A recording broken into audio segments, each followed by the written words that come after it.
దెయ్యం వేట ఎపిసోడ్ 3. మైథిలి, సూర్య హ్యాపీగా ఉంటారా నిమిషం. శ్రావ్య ఇలా అంటుంది. ఇప్పుడు చెప్పు మైథిలి, ఆ రోజు అసలు ఏమైంది అని. ఆ రోజు సూర్య నేను మాట్లాడుకుంటున్నాం.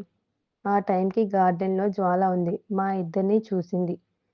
సూర్య గారికి చెప్దామని అనుకున్నా, కానీ జ్వాలకి తెలిస్తే నాతో పాటు సూర్య రోసి ప్రాబ్లంలో పడతారని చెప్పలేదు. సూర్య గారు హ్యాపీగా తన రూమ్కి వెళ్ళిన తరువాత జ్వాల నా దగ్గరికి వచ్చింది. ఇప్పుడు నువ్వు నాతో రాకపోతే రోసిని చంపుతా అని బెదిరించింది. జ్వాల నన్ను తీసుకొని వెళ్ళి పాత బంగ్లాలో బంధించింది. తనకి కావాల్సింది నా ప్రాణం, తన ప్రాణం ఒకటే అవ్వడం. అప్పుడు జ్వాల మరింత శక్తివంతురాలు అవుతుందని చెప్తుంది. సూర్య ఆశ్చర్యంలో పడతాడు.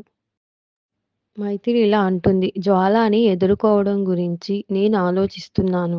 మీరిప్పుడు ఇంటికి వెళ్ళండి. లేకపోతే జ్వాలకి మన మీద డౌట్ వస్తుందని చెప్తుంది.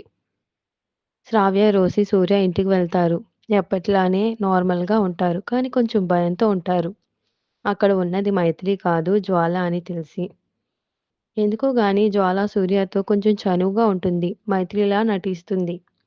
కానీ జ్వాలని ఈజీగా కనిపెట్టవచ్చు. ఆమె కళ్ళు లైట్ రెడ్ కలర్లో ఉంటాయి. ఆమె జుట్టు కర్లీగా ఉంటుంది. ఆ రోజు రాత్రి డిన్నర్ అయ్యాక అందరూ వారి రూమ్కి వెళ్ళిపోయారు. కానీ సూర్య గార్డెన్ వైపు చూస్తూ ఆలోచిస్తున్నాడు. మా కష్టాలు ఎప్పుడు తీరుతాయో, నేను, మైథిలి, రోసి ఒక ఫ్యామిలీలా ఎప్పుడు అవుతామో అని. అలా ఆలోచిస్తూ ఉండగా వెనక నుంచి ఎవరో సూర్యని పిలుస్తారు. చూస్తే అక్కడ జ్వాల ఉంది. జ్వాల సూర్య దగ్గరికి వస్తుంది. ఏంటి సూర్య గారు, ఇంకా నిద్రపోలేదా అని జ్వాల అంటుంది. లేదు మైథిలి, నిద్ర రావడం లేదు అని మైథిలి ప్లేస్లో ఉన్న జ్వాలతో అంటున్నాడు. జ్వాల ఇలా అంటుంది. నేను నిద్రపుచ్చినా మరి పర్మనెంట్గా అని చిన్నగా చెప్తుంది. ఏంటి మైథిలి గారు అని సూర్య వినలేనట్టుగా అడుగుతాడు. మాట మార్చి నేను నిద్రపుచ్చనా అని అంటుంది. సూర్య తన మనసులో దీంతో ఎందుకురా బాబు, నిజంగా పర్మనెంట్గా అనుకున్నట్టు చేస్తుంది అని అనుకుంటాడు. హలో సూర్య గారు అని జ్వాల పిలుస్తుంది. సూర్య, హా మైథిలి, నాకు ఎందుకో బాగా నిద్ర వస్తుంది. రోసి ఎక్కడా? ఈరోజు నేను రోసి ఒక దగ్గర నిద్రపోతాము. నాకు రోసితో ఉండాలనిపిస్తుంది ఈరోజు అని చెప్తాడు. నాకు తెలుసు సూర్య గారు, మీ మనసు రోసి మనసు ఒకటి అనుకుంటా. ఇందాక మీ రూమ్లో నిద్రపోతానని రోసి చెప్పింది. సూర్య తన రూమ్కి వెళ్ళి చూస్తాడు. రోసి అటు తిరిగి నిద్రపోతుంది. సూర్య ఆలోచిస్తూ తను కూడా నిద్రపోదాం అనుకుంటాడు. అంతలో రూమ్లోకి చాలా బటర్ఫ్లైస్ వస్తాయి. అప్పటికే సూర్యకి అర్థమవుతుంది మైథిలి వస్తుందని. మైథిలి వచ్చి రాగానే రోసి దగ్గరికి వెళ్తుంది. రోసిని ముద్దు పెట్టుకొని సూర్య గారు ఎలా ఉన్నారు అని అంటుంది. ఏదో మీ దయ మైథిలి, ఎప్పుడుంటానో ఎప్పుడు పోతానో అన్నట్టుగా ఉంది మరి ప్రస్తుత పరిస్థితి అని సూర్య అంటాడు. మైథిలి గారు, మీకేమన్నా పవర్స్ ఉన్నాయా అంటాడు. మీరు ఈ బటర్ఫ్లైస్ లాగా రావడం నాకు ఆశ్చర్యంగా ఉంది అంటాడు. అవును సూర్య గారు, నాకు పుట్టుకతోనే పవర్స్ వచ్చాయి. కానీ అది తెలిసింది ఆ రోజు మనం ఇంటికి వచ్చిన తరువాత అని చెప్తుంది. అది ఎలా అని సూర్య అడుగుతాడు. రోసి మీద ఉన్న ప్రేమ వల్లనే నాకు పవర్స్ బయటకు వచ్చాయి అని అంటుంది. మరి జ్వాలకి కూడా పవర్స్ ఉన్నాయా అంటాడు. అవును సూర్య, జ్వాలకి కూడా పవర్స్ ఉన్నాయి. తన పవర్స్ అగ్ని గుర్తుపెట్టుకోండి అంటుంది. కానీ జ్వాలకి తెలీదు నాకు కూడా పవర్స్ ఉన్నాయని. అందుకే ఇంకా మీరు సేఫ్గా ఉన్నారని చెప్తుంది. వాళ్ళిద్దరూ అలా మాట్లాడుకుంటూ ఉండగా ఎవరో తలుపు కొడతారు. మైథిలి సూర్య వైపు చూస్తుంది. ఏంటి సూర్య గారు, ఎవరయ్యుంటారు అని చిన్నగా మాట్లాడుతుంది మైథిలి. సూర్య తలుపు తీయడానికి వెళ్తున్నాడు. తలుపు తీసి చూస్తే అక్కడ శ్రావ్య ఉంటుంది. ఏంటి హ్యాండ్సమ్, నన్ను రమ్మని చెప్పావు అని అంటుంది. నేనెప్పుడు చెప్పా అండి అని సూర్య అంటాడు. శ్రావ్య కళ్ళతో సైగ చేస్తుంది అటు చూడమని. జ్వాల రావడం గమనించాడు సూర్య. సూర్య, శ్రావ్య ద్వారానికి అడ్డంగా ఉండే మాట్లాడుకుంటున్నారు. జ్వాల రూంలోకి వెళ్ళడానికి ఛాన్స్ లేకుండా. కానీ జ్వాల రూంలోకి వస్తుంది. తనకి డౌట్‌గా అనిపించింది. కానీ అక్కడ మైథిలి ఉండదు. సూర్య, శ్రావ్య కంగారుగా ఉంటారు. మైథిలిని జ్వాల చూసిందేమో అని. జ్వాల ఇలా అంటుంది. రోసిని చూడాలనిపించి వచ్చాను అని. సూర్య ఇలా అంటాడు. మైథిలి, చాలా టైం అయింది. ఇంక నిద్రపో నీ రూమ్‌కి వెళ్ళి అని చెప్తాడు సూర్య. శ్రావ్య కూడా ఇలా అంటుంది. Good night guys. నాకు కూడా బాగా నిద్ర వస్తుంది అని. సూర్య కూడా గుడ్ నైట్ అని చెప్పి తన రూమ్ డోర్‌ని వేసుకుంటాడు. జ్వాల, శ్రావ్య అక్కడి నుంచి వెళ్ళిపోతారు. సూర్య చిన్నగా మైథిలి ఎక్కడున్నావు? అసలు ఉన్నావా అని. మైథిలి చిన్నగా అక్కడ ఉన్న వాల్‌లో నుంచి వస్తుంది. సూర్య ఇలా అంటాడు. నువ్వు అసలు మనిషివేనా? ఇలా గోడలోంచి వచ్చావు అంటాడు. దానికి మైథిలి నవ్వుతుంది. ఏంటి మైథిలి నవ్వుతున్నావు? మన ప్రాబ్లమ్‌కి సొల్యూషన్ దొరికిందా లేదా? అని కోపంగా బాధతో అడుగుతాడు. మైథిలి సూర్యని దగ్గరికి తీసుకొని ఏంటి హ్యాండ్సమ్ నా మీద నమ్మకం లేదా ఏంటి? అని అడుగుతుంది. అది కాదు మైథిలి. నాకు భయంగా ఉంది. నీకు రోసీకి ఏమన్నా అయితే నేను బ్రతకలేను అంటాడు. ఆ మాటలు విన్న మైథిలి సూర్యని హగ్ చేసుకొని ఏడుస్తుంది. నాకు రోసీకి ఇంకెవరూ లేరని అనుకున్నా. థాంక్యూ హ్యాండ్సమ్ అని నవ్వుతుంది. ఏంటి మైథిలి నీ ఫ్రెండే అనుకుంటే నువ్వు కూడా ఇలానే పిలుస్తున్నావు అంటాడు సూర్య. నిజమే కదా హ్యాండ్సమ్ అంటుంది. అలా కొంచెం సేపు మాట్లాడుకుంటారు. మైథిలి సూర్యతో ఇలా అంటుంది. సూర్య గారు నేను ఒక విషయం తెలుసుకున్నాను. కానీ దానికి సొల్యూషన్ అర్థం కాలేదు అని అంటుంది. ఏంటి చెప్పు మైథిలి అని సూర్య అడుగుతున్నాడు. మన ప్రాబ్లం గురించి సూర్య గారు జ్వాలను అంతం చేయడం గురించి. జ్వాలను అంతం చేయడానికి ముందు మనం జ్వాల పవర్స్‌ను అంతం చేయాలి. అప్పుడే ఆ జ్వాలను అంతం చేయగలం అని మైథిలి సూర్యతో చెప్తుంది. కానీ అది ఎలా అని తెలియడం లేదు సూర్య గారు. సూర్య ఆలోచిస్తూ మీ తాతగారు రాసిన బుక్స్‌లో జ్వాల గురించి ఉందేమో చూద్దాం అని అంటాడు. ఇంతలో ఎవరో బయట నడుచుకుంటూ వెళ్లి డోర్స్ ఓపెన్ చేసిన సౌండ్ వస్తుంది. సూర్య, మైథిలి వెళ్లి చూస్తారు. అక్కడ డోర్స్‌కి లాక్ తీసి ఉంటుంది. బయటికి వెళ్లి చూస్తారు. చాలా దూరంలో జ్వాల నడుచుకుంటూ వెళ్ళినట్టు కనిపిస్తుంది. వాళ్ళిద్దరూ కూడా ఫాలో చేస్తారు జ్వాలని. జ్వాల ఒక అబ్బాయితో మాట్లాడడం చూస్తారు. ఇక తిరిగి ఇంటికి వస్తారు. సూర్య మైథిలితో ఇలా అంటాడు. అసలు ఆ అబ్బాయి ఎవరు? జ్వాల ఈ టైంలో బయటికి వెళ్లి సీక్రెట్‌గా మాట్లాడాల్సిన పనేమిటి అని. Hello sir. మీకు ఎంత తెలుసు? నాకు కూడా అంతే తెలుసు. మీరు పెద్ద డిటెక్టివ్‌గా మీరే తెలుసుకోండి. చాలా థాంక్స్ మైత్రి గారు. గుర్తు చేసినందుకు అని సూర్య చెప్తాడు. మైథిలి మీ తాతగారు రాసిన బుక్స్ ఎక్కడ పెట్టావు? అని సూర్య అడుగుతాడు. మైథిలి ఇలా అంటుంది. నా రూమ్‌లోనే ఉంటాయి సూర్య గారు. కానీ నా రూమ్‌లో ఇప్పుడు జ్వాల ఉంది కదా! మరిప్పుడు ఎలా? అని మైథిలి అంటుంది. సూర్య ఇలా చెప్తాడు మైథిలితో. నేను జ్వాలని బయటకు తీసుకొని వెళ్తాను. ఈలోపు నువ్వు ఆ బుక్స్ చదువు. జ్వాల గురించి ఉందేమో అని.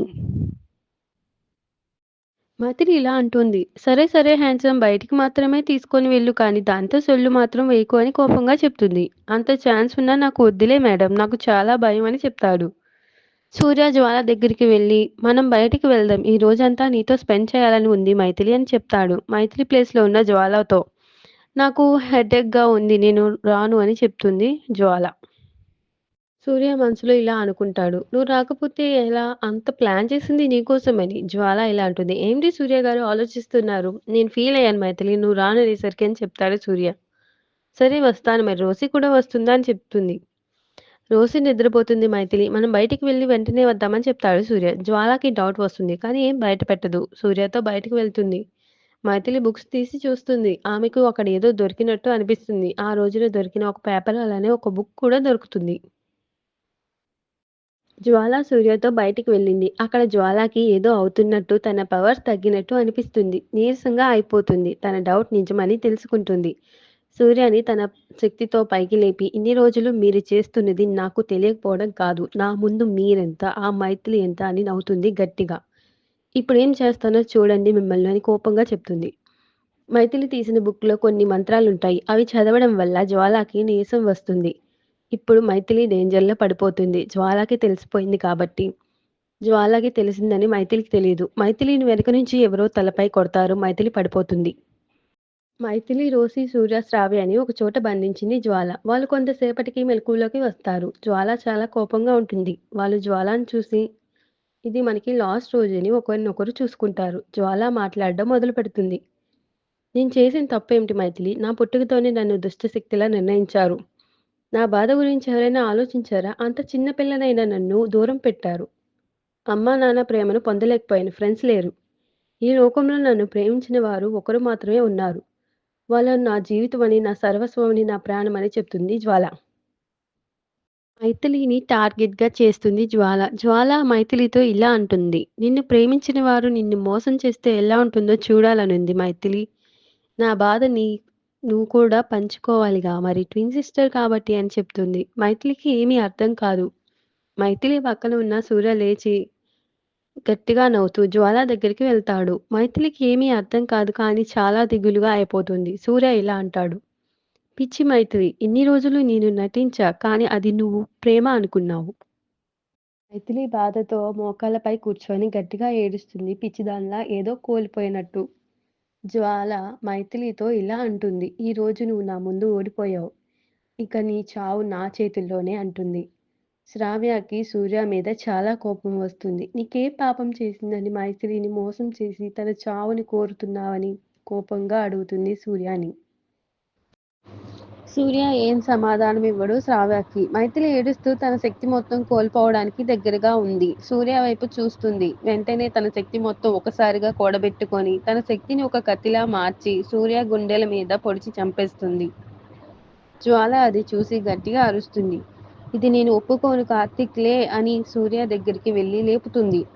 అక్కడ ఉన్న శ్రావ్యకి రోసీకి అర్థం కాదు సూర్యని కార్తీక్ అనడం. మైథిలి మొహంలో స్మైల్ వస్తుంది. జ్వాల తన దృష్టంతా సూర్య అయిన కార్తీక్ మీద ఉంది. అదే సమయమని మైథిలి తనని పొడుచుకొని జ్వాలని అదే కత్తితో తన హృదయంలో పొడిచేస్తుంది. జ్వాల ప్రాణం పోవడానికి కొన్ని క్షణాలు ముందుగా మైథిలి జ్వాలతో మాట్లాడుతుంది. నిన్ను ఒకరు కాదు ప్రేమించేది, అందులో నేను కూడా ఉన్నా అక్క. నన్ను క్షమించు. నువ్వు ఏ రోజు కూడా నన్ను చెల్లెల్లా చూడలేదు. ఎప్పుడు నేను మిస్ అవుతూనే ఉంటాను అని ఏడుస్తుంది. జ్వాలకి ఏ బాధ ఉండదు. కానీ ఒక మాట చెప్తుంది. ఈ రోజు నువ్వే గెలిచి ఉండవచ్చు కానీ రాబోయే రోజులలో నిన్ను నా నీడ వెంటాడుతుంది. అప్పుడు మాత్రం నువ్వు తప్పించుకోలేవు అని చెప్తుంది జ్వాల. జ్వాల కార్తీక్ చనిపోయారు. తర్వాత మైథిలి కళ్ళు మూసుకొని సూర్య ఎక్కడున్నావు అని గట్టిగా అరుస్తుంది. శ్రావ్య మైథిలితో సూర్య చనిపోయాడు అని అంటుంది. తను సూర్య కాదని మైథిలి చెప్తుంది. మరి సూర్య కాకపోతే ఎవరు మైథిలి అని అడుగుతుంది. అతను జ్వాల హస్బెండ్ కార్తీక్. జ్వాల పవర్స్తో కార్తీక్ ఫేస్ని కొంచెం సేపు మాత్రమే మార్చగలిగింది అని కార్తీక్ ఫేస్ని చూపిస్తుంది మైథిలి. సూర్య అని ఇంతకు ముందు వరకు నేను అనుకున్న శ్రావ్య. అతని ఫేస్ని మార్చగలిగింది కానీ వాయిసే తేడా కొట్టింది. సూర్య ఇంకా కొంచెం హైట్ ఉంటాడని అంటుంది మైథిలి. సూర్య కొంచెం సేపటికి మైథిలి వాళ్ళు ఉన్న ప్లేస్కి వస్తాడు. శ్రావ్య ఇలా అడుగుతుంది. మేము ఇక్కడ ఉన్నట్టు నీకెలా తెలుసు హ్యాండ్సమ్ అని. మైథిలిని హగ్ చేసుకొని ఈ దేవత వల్ల ఇంకా నేను బ్రతికి ఉన్నా మీరిక్కడ ఉన్నారని తెలుసుకున్నాను. మైథిలి ఏం పని చేసినా దానికి ఒక అర్థం ఉంటుంది. మైథిలి నాకు గిఫ్ట్గా ఇచ్చిన రింగ్ నన్ను కాపాడింది. నన్ను మీ దగ్గరికి దారి చూపించింది అని చెప్తాడు సూర్య. సూర్య మైథిలికి బ్లడ్ పోవడం చూస్తాడు. ఏమైంది మైథిలి అని. ఏం కాలేదు సూర్య, ముందు వెళ్ళి దహనం చేద్దాం, తర్వాత హాస్పిటల్కి వెళ్దాం అని చెప్తుంది మైథిలి. వాళ్ళంతా హాస్పిటల్‌కి వెళ్తారు. తర్వాత సూర్య వాళ్ళ ఇంటికి తీసుకొని వెళ్తాడు. జరిగిందంతా వాళ్ళ పేరెంట్స్‌కి చెప్తాడు. మైథిలిని పెళ్లి చేసుకుంటాడు కొన్ని నెలల తర్వాత. వాళ్ళంతా చాలా హ్యాపీగా ఉంటారు. మైథిలి తన బిజినెస్‌లో చాలా బిజీగా ఉంటుంది. సూర్య తన వర్క్‌లో బిజీగా ఉంటాడు. రోసి హ్యాపీగా స్కూల్‌కి వెళ్లి చదువుకుంటూ ఫ్రెండ్స్‌తో హ్యాపీగా ఎంజాయ్ చేస్తూ ఉంటుంది. అలా కొన్ని ఇయర్స్ గడిచిపోతాయి. మైథిలి సూర్యకి ఒక బాబు పుడతాడు. ఆ బాబుకు గోపి అని పేరు పెడతారు. రోసి, గోపి పెద్దవాళ్ళైపోతారు. రోసి 21 సంవత్సరాల వయసులో ఉంది. గోపి 16 సంవత్సరాల వయసులో ఉన్నాడు. వాళ్ళంతా చాలా సంవత్సరాల తర్వాత ఒక మంచి ట్రిప్‌కి వెళ్ళాలని అనుకుంటారు.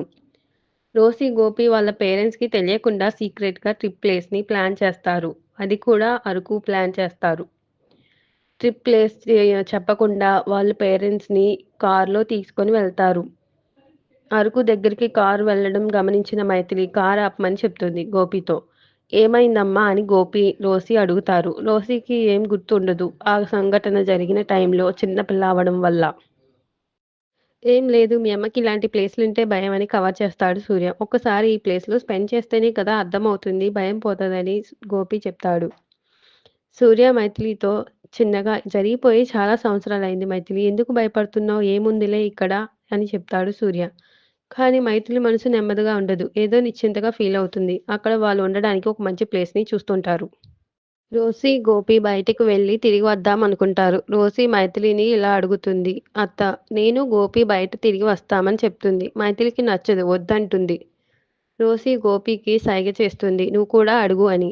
గోపి కూడా అవునమ్మా, రోసి వదిన నేను ఇలా వెళ్ళి ఇలా వస్తాము అమ్మా అని చెప్తాడు. రోసి అడిగితే ఒప్పుకోలేదనేనా నువ్వు అడుగుతున్నావు? తను వేరుగా, నువ్వు వేరుగా అనుకుంటున్నావా? ఇద్దరూ అడిగినా నేను ఒప్పుకోనని అంటుంది. వాళ్ళిద్దరూ అలిగి కూర్చుంటారు. మైథిలి అది చూడలేక ఈ ప్రదేశంలోనే ఉండండి. దూరం వెళ్ళవద్దు. త్వరగా రండి అని చెప్పి వెళ్ళమంటుంది.